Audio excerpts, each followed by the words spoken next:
So, ayan. Lalagay na natin to kasi syempre, of course, sisling nyo. So, lagay natin. And pag nagtayo po tayo ng sisling natin, kasama po sa ating, ano yan, sa menu.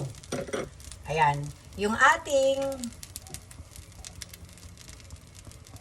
gising-gising with, ano ba to? Nakalimutan na. Ayan na. O, so, lagay na natin to. Yung mga gustong makatikim yan, so pag nagtayo tayo matitikman nyo na. So maglagay natin to. May memory cup tayo, no?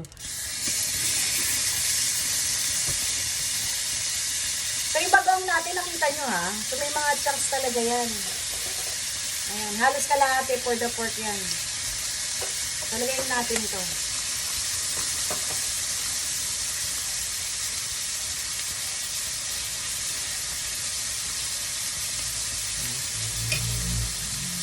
Then, gusto ko kasi medyo maanghang.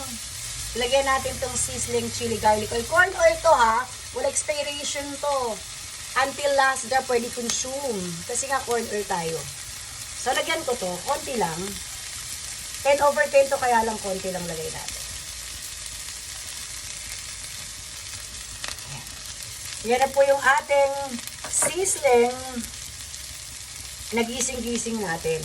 Yan meron tayo Ayan, gusto ko may sauce pa. Kain na tayo. Ang sarap, promise.